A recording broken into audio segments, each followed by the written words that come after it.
Well, good morning, good morning, good morning. Welcome, welcome, welcome to another Good Morning Grief Devotion. It's your boy, Pastor Corey Allen Duncan Sr. So happy and excited to have this wonderful opportunity to come to you today to lead you in a very special way in today's Good Morning Grief Devotion. This is the daily grief devotion that is strategically designed to help you to navigate through your grief one day at a time. What is grief? I'm so glad you asked. Grief, my brothers and sisters, it is the natural, normal, and necessary response to loss, change, and transition that results in the expressions of feelings and emotions. Grief is what you feel on the inside. Mourning is how you reveal it on the outside. Therefore, we don't suppress it, but we express it. We don't ignore it, but we explore it. We don't conceal it, but we reveal it. We don't lock it up, but we let it out. That's why we shout good morning, because morning is a good thing. And I'm glad that you're with us on today as we lead you in a very special way in today's Good Morning Grief Devotion. Today, my brothers and sisters, is day 321.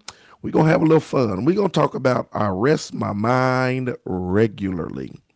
I rest my mind regularly. I know you saying, wait a minute, when it comes to grief, I don't get no rest. I can't sleep. I'm up. I'm thinking about everything that happened, everything that transpired. There's no rest. My mind is going 1,000 miles an hour. How can I rest my mind regularly? I'm glad you asked. Let's talk about it, y'all. When I'm grieving, difficult cognitive demands can be too much for me sometimes. If I'm having trouble completing challenging tasks or making decisions, that doesn't mean something's wrong with me. It just means my brain needs a break. Again, when I'm grieving, difficult cognitive demands can be too much for me sometimes. If I'm having trouble completing challenging tasks, or making decisions, that doesn't mean something's wrong with me. It just means my brain needs a break. Difficult cognitive demands can be too challenging. When you're grieving, this is the thing about it. Your mind is all over the place. Your mind is running a million miles an hour. Not only are you processing what happened, you're processing this life change. You're processing all the things that you got to do. And not just leading up the week of the service or whatever the case may be, but even you're processing life afterwards. You continue to replay memories and moments and minutes in your head. You're continuing to try to wrap your mind around this new normal, right? And it's like a never ending cycle that goes back and forth. I'm talking about you jump from this to that to this to that, and you go back and forth, and your mind is spinning. And because it's spinning, a lot of times it's hard to make decisions. It's hard to remember stuff because you got a million things on your mind. It's hard to make decisions. It's hard to remember stuff. It's hard because it's like overload. Kind of like, I don't know if y'all stayed up last night to watch the Mike Tyson fight. They put the Mike Tyson fight on Netflix, a streaming platform, and Netflix was on overload. You hear me? And everybody was posting about how their TV kept buffering. And a lot of people couldn't see it because it was overloaded. They overloaded the circuit. You put this big prime time event on this streaming platform that could not handle, I guess, the capacity of the number of people that's tuning in, and it was overloaded. And so it kept buffering. And oftentimes when you're navigating through grief, because you get overloaded and overwhelmed with the loss, the change, the transition, with the demands of the day, making plans for this, that, and the other, thinking about the past and thinking about the future, you start buffering, right?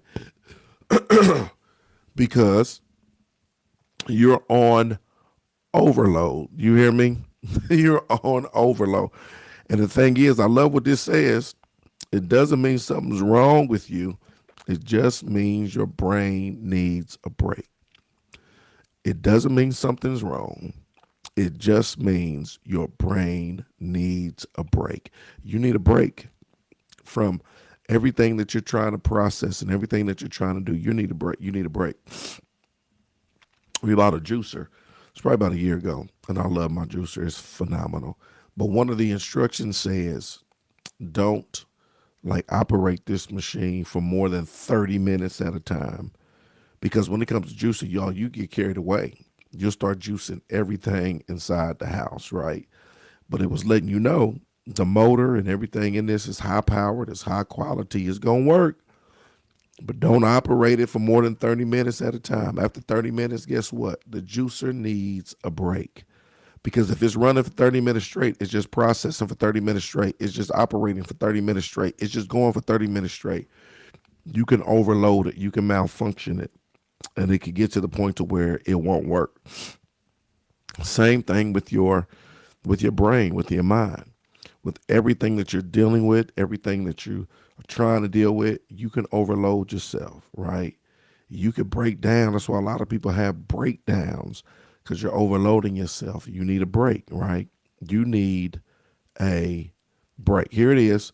My brain is kind of like a computer, whether it's conscious of it or not. Part of my computer is constantly running in the background in an attempt to understand and process my loss. In that way, my grief is like a giant software application that takes up a massive amount of processing power.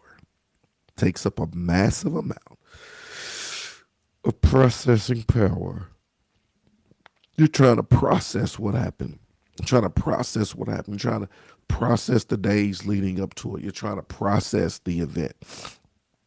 You're trying to process the loss. You're trying to, and you keep going over that. And then you're trying to process moving forward without them. Then you try to process everything that needs to be done. And everything that comes up is now new. And it's processing. And it gets to the point, like it says, like a giant software application that takes up a massive amount of processing power. No wonder I can't always think well. But when you go through grief, it gets to the point to where it's kind of scatterbrained. Things are all over the place. Can't think well because of the massive processing power. Here's the final thought, y'all. I'll be kind to my mind and rested regularly. You got to learn how to be kind to your mind and rested regularly. Be kind to your mind. Tell people your capacity has shifted, right? There's certain things, I can't take this on. I can't take that on. Don't leave no tabs open in my brain. Only so much I can handle. Everything has changed and shifted. And my capacity has changed. And you got to be kind to your mind. And you got to learn how to take a break before you break. Be kind to your mind. Learn how to take a break before you break. I'm telling you, as you navigate through grief, it's one of the most sensitive seasons of your life. And you got to get to the point, again, where you are kind to your mind. You are kind to yourself. You take a break before you break. Today, my brothers and sisters, is day 321. I told y'all we was going to have a little fun. I rest my mind regularly. Be strategically intentional about resting your mind regularly. You are in a season of grief, right? You have been baptized in this fraternity and sorority. I know you didn't ask to be here. This is the reality of our situation. And because of that, you still got to put yourself in a position where you are resting your mind regularly. You got to take care of yourself, right? You have to take care of yourself. Other people, they may not know and they may not understand, right? But you do. And this is the time for you. This is the time. I know sometimes you push stuff to the side so that you can accommodate the feelings and everything else with everybody else. But this season is about you. And this is your opportunity to do what you need to do so that you can get to a place of wellness. So be kind to your mind, right? And take a break before you break. I appreciate y'all joining us on today. Thank y'all so very much. I appreciate y'all. If y'all got any questions, y'all can drop them in the chat. If y'all got any questions, y'all can drop them in the chat. I appreciate y'all. Y'allthebomb.com. Thank y'all. We're going to continue to go. We're going to continue to grow. We're going to continue to be all God has called us to be. We're going to continue to navigate through our grief journey. Remember, small steps is going to lead us and take us to great distances. And so keep on taking small steps on your way to wellness. No questions. I appreciate y'all. Love y'all with the love of the Lord. I'm going to see y'all tomorrow. Same time, same place, same virtual, friendly, safe space. All right. I love y'all. Let's go.